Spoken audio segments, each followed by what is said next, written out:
Hi, my name is Rebecca Lee, and I co-wrote this book, The Mercury Detoxification Manual with Andy Cutler, PhD. And so week before last, I talked about diet and how it is the most profound thing you can do to control symptoms. But what diet works for one person, for one toxic person, may be a total disaster for the next. So pay attention to what your body is telling you and don't be influenced by food evangelists.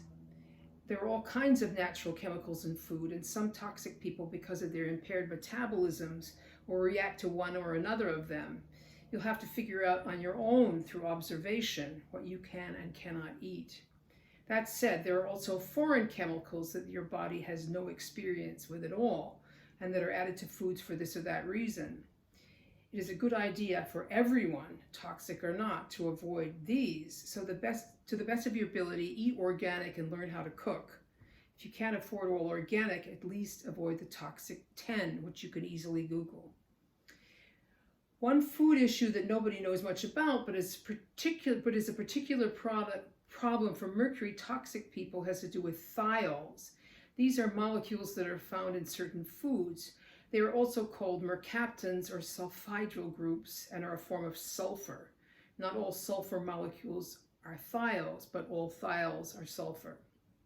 And mercury can wreck your body's ability to regulate thiols. Some people will have thiol levels that are too high in their bodies, and high thiol foods will give them symptoms. Some people will have levels that are too low and will need to eat more of these foods or supplement with high thiol supplements to feel well. For some people, it doesn't make any difference at all. The mercury was off wrecking something else and left your body's thiol regulation system alone. Andy describes the following happening when a thiol-sensitive person eats a high thiol food. The reactions happen in a certain order and not all at once. First, the person is happy, chatty, and euphoric. Then they become all babbly. Then they become libidinous and kind of messed up, mentally hyper and disconnected.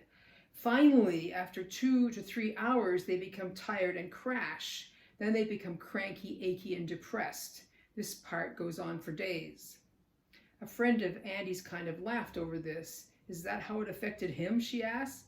Being sensitive to thiols may affect you a bit differently, but the main thing to take away from it is, at first you feel good and may crave the very thing that is bad for you, and the feeling bad part comes as a delayed reaction and can last for days.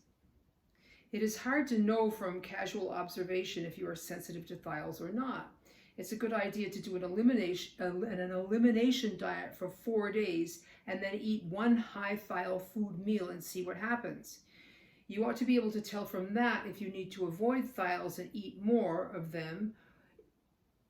If you are sensitive to them, taking them out of your diet will make you feel worlds better. The list of high thiol foods is in the detox manual, and Andy came up with it by experimenting on himself. Andy did a whole lot of self-experimentation. He was sensitive to thiols, which is fortunate for us, I guess, or otherwise he would never have figured this issue out. The list that Andy came up with about high thiol foods is copyrighted, and you have to buy the book to get it. But on the whole, high thiol foods are all cruciferous vegetables, most dairy, garlic and onions, and coffee, alas. Doing a round of alpha-lipoic acid will raise your thiol levels as lipoic acid is high thiol. You have to use alpha-lipoic acid to get better.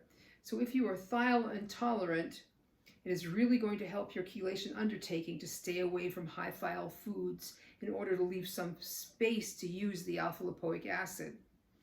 People who are thiol sensitive may have to start out at a lower dose of alpha-lipoic acid. People who need more thiols can usually dose higher with alpha-lipoic acid from the beginning. So remember, this thiol sensitivity issue is not a problem for everyone. Only about 1/3 of toxic people have this problem, and the rest don't need to cut them out. But if you are thiol sensitive, eliminating them from your diet will help you feel better.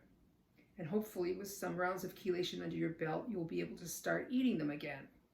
So please like and share and all those good things. Next week, I'm going to interview Sandra Gentry, who was another chelation coach, and she has a very interesting story to tell.